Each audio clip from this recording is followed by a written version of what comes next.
तो इस टॉपिक को समझने के लिए हमको अपना ग्राफ क्या है, तो आइसोमॉर्फिज्म जो है कॉन्ग्रुएंसी के इक्वल एक कॉन्सेप्ट है कि दो ग्राफ, दो या दो से ज़्यादा ग्राफ अगर इक्वल है तो उसके लिए पहला स्टेप है कि आप वर्टेक्स को इक्वल करोगे, एजेस को इक्वल करोगे, डिग्री मतलब कितनी वर्टिसेस से कितनी एजेस कनेक्टेड हैं वो आप चेक करोगे। तो वर्टेक्स आपके पॉइंट्स हैं और एजेस आपकी लाइन्स है।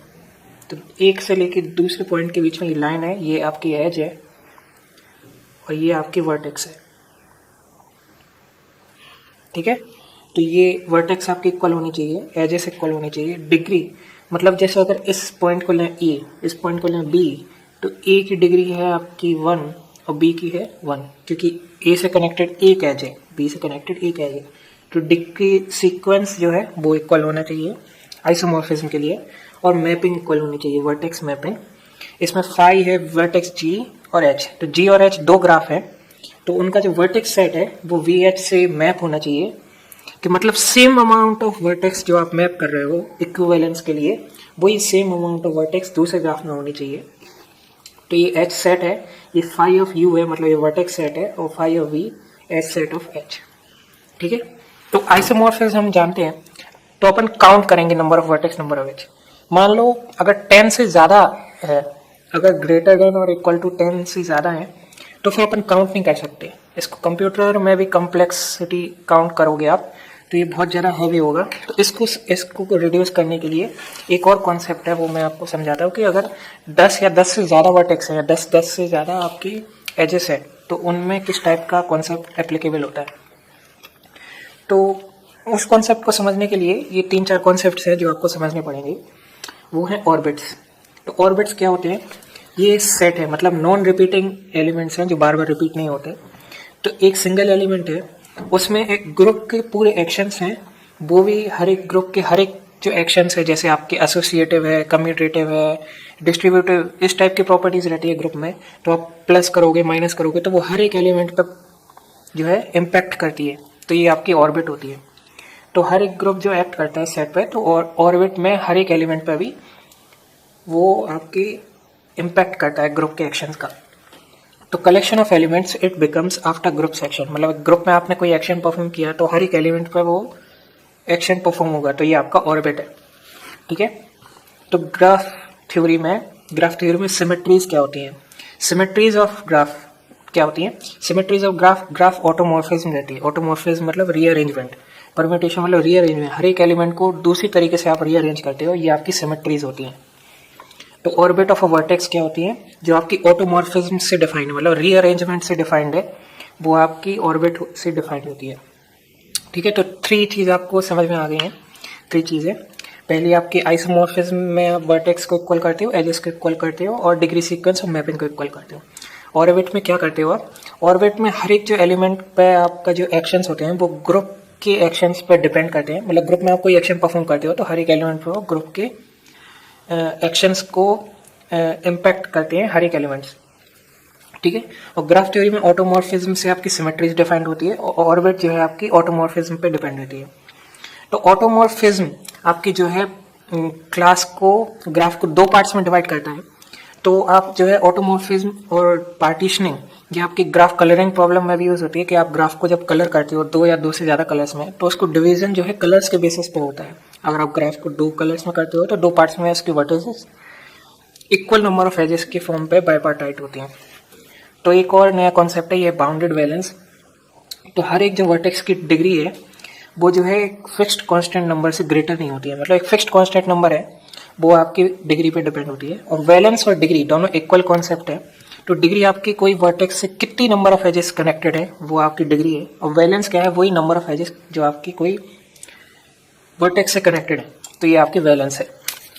तो यहाँ पे ये मेन कॉन्सेप्ट था कि अगर वर्टेक्स इक्वल है, एजेस इक्वल है, डिग्री सीक्वेंस इक्वल है, मैपिंग इक्वल है, तो आइसोमॉर्फिज्म में तो हमको ये पता है कि अगर n जो है 10 से लेस है तो हम काउंट कर सकते हैं अगर नंबर ऑफ वर्टेक्स और नंबर ऑफ एज। लेकिन ग्राफ जैसे और कॉम्प्लिकेटेड होता जाता है, और number of vertices, number of edges, या फिर कई सारी इंटरमीडिएट वर्टिसेस आ जाती हैं, तो ग्राफ में आइसोमॉर्फिज्म फाइंड करना बहुत डिफिकल्ट हो जाता है। तो उसको समझने के लिए यूजीन एम लुक्स ने 1982 में एक पेपर निकाला था, जिसका नेम था isomorphism of graph bounded balance can be tested in polynomial time.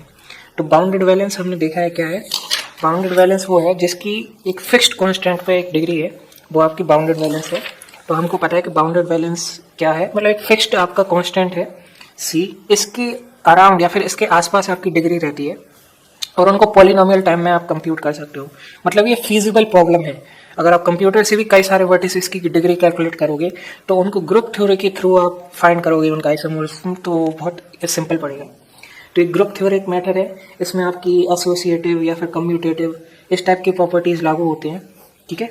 और इसमें आइसोमॉर्फिज्म को मतलब इक्विवेलेंस को चेक करते हो कि दो या दो से ज़्यादा ग्राफ अगर एक दूसरे के इक्वल है, इक्विवेलेंट है, तो वो आपकी आइसोमॉर्फिज्म जो है ग्रुप थ्योरी के थ्रू फॉर्म होती है। तो इसके कॉन्सेप्ट किस टाइप से होते हैं, उसमें आप जो ग्राफ है उसको कलर के फॉर्म में रिड्यूस करते हो कि आप एक मैं एग्जांपल के तौर पर ग्राफ लेता हूँ, एक ये ग्राफ है, ठीक है। तो अगर मैं इसको रेड फॉर्म करूँगा तो इसकी जो भी आपकी एजेस है वो आपकी कनेक्टेड है एडजेसेंट, उन पर सेम कलर नहीं कर सकते हो, उस पर हमेशा डिफरेंट कलर होगा। तो अगर ये रेड है तो ये वाला होगा ग्रीन, तो ये वाला होगा ग्रीन। अगर ये इससे कनेक्टेड है तो ये ग्रीन नहीं होगा। ग्रीन इसलिए नहीं होगा, अगर ये ग्रीन करेंगे तो ये भी ग्रीन होगा, ये भी ग्रीन होगा, तो इसमें दूसरा कलर करेंगे ब्लू। इसका मीनिंग ये है कि इसके एडजेसेंट मतलब इससे जो भी एजेस कनेक्टेड हैं उनमें हमेशा डिफरेंट कलर्स होगा। तो ये रेड है तो ये ग्रीन है, ये रेड है तो ये ग्रीन है। इसके देखिए ग्रीन के थ्रू तो ये रेड है, ये ब्लू होना चाहिए, ऐसे ब्लू है तो ब्लू के आसपास ग्रीन, ग्रीन और ये रेड। मतलब एडजेसेंट जितने भी आपके वर्टिसेस है उनका हमेशा डिफरेंट कलर्स रहता है। तो ये जो आपका कॉन्सेप्ट है ये कलर ऑटोमॉर्फिज्म प्रॉब्लम है। ऑटोमॉर्फिज्म का मीनिंग है रीअरेंजमेंट। ग्राफ को आप दूसरे फॉर्म में रीअरेंज करते हो कि उसमें कलर ऑटोमॉर्फिज्म रहता है। तो बाउंडेड ग्राफ प्रॉब्लम जो है कलर ऑटोमॉर्फिज्म रहता है। परम्यूटेशन मतलब रीअरेंजमेंट है कि उसी ग्राफ की जो वर्टिसेस है उसको आप डिफरेंट फॉर्म में रिप्रेजेंट करते हो ताकि उसका जो कलर है वो आपकी एक डिफरेंट फॉर्म में रिप्रेजेंट हो, ठीक है। तो इसमें एक रीअरेंजमेंट है जो आपके स्ट्रक्चर मतलब वर्टिसेस या फिर एज सेट है उसको आप डिफरेंट फॉर्म में रिप्रेजेंट करते हो ताकि उसका जो कलर क्लासेस है वो स्टेबलाइज हो। तो इसमें डिवाइड एंड कॉन का स्ट्रेटजी है। रिकर्सिव मतलब बार बार एक फंक्शन किसी को कॉल करता है तो एक फंक्शन को स्लोली स्मॉलर और सिंपलर प्रॉब्लम में आप डिवाइड करते जाते हो, तो आपकी ये प्रॉब्लम जो है डिवाइड एंड कॉन कर है, ठीक है।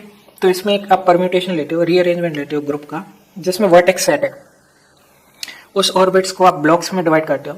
तो हमको पता है ऑर्बिट्स क्या है, ऑर्बिट मतलब ग्रुप के जो एलिमेंट्स है उस पर कोई एक्शन परफॉर्म होगा तो हर एक एलिमेंट पे उसके एक्शंस परफॉर्म होंगे। तो एक ग्रुप ऑर्बिट्स को आप ब्लॉक्स में डिवाइड करोगे, मतलब इसमें मिनिमल सिस्टम ऑफ इम्प्रोबेबिलिटी है। तो आप ऑर्बिट्स को छोटी छोटी ब्लॉक्स में डिवाइड करोगे और रिकर्सिव कॉल्स होगी, एक बिटवीन ब्लॉक्स और एक विद इन ब्लॉक्स। मतलब आपने ब्लॉक्स में डिवाइड किया है और उन ब्लॉक्स के बेसिस पे आप पार्टीशन करोगे कि क्या उसमें आइसोमॉर्फिज्म पॉसिबल है भी कि नहीं, ठीक है। फिर उसके बाद आप प्रिमिटिव केसेस को हैंडल करोगे जिसमें नॉन ट्रिवियल सिस्टम ऑफ इम्प्रिमिविटी ना हो। तो इम्प्रिमिविटी हमने देखी है कि जो आपकी ऑर्बिट्स को आप ब्लॉक में डिवाइड करोगे तो आपकी मिनिमल सिस्टम ऑफ इम्प्रिमिविटी होगी। अगर ये इम्प्रिमिविटी नहीं होगी तो आपका जो है ग्रुप जो है आइसोमॉर्फिज्म के फॉर्म में होगा, ठीक है। और एक और चीज़ आपको अंडरस्टैंड होनी चाहिए, इसको अगर आप इम्प्लीमेंट करोगे तो इसमें एक चीज़ आपको सबसे डिफिकल्ट होगी, वो ये है कि काउंटिंग इन टू वेज। दो एक्सप्रेशन अगर इक्वल होंगी, अगर उनको डिफरेंट फॉर्म में आप काउंट करने की कोशिश करोगे, मतलब जैसे आपको ये 1 2 3 4 है, ठीक है, और इसको आपने रीअरेंज किया है 1 2 मतलब ये फर्स्ट सेकंड एलिमेंट, ठीक है, फिर 1 3 मतलब फर्स्ट और थर्ड एलिमेंट, 1 4 मतलब फर्स्ट और ये लास्ट एलिमेंट, 2 3 मतलब ये सेकंड और थर्ड एलिमेंट, 2 4 मतलब ये सेकंड और लास्ट एलिमेंट, 3 और 4 मतलब ये वाले एलिमेंट, ठीक है। तो इस तरीके से आपने एलिमेंट्स रीअरेंज किए।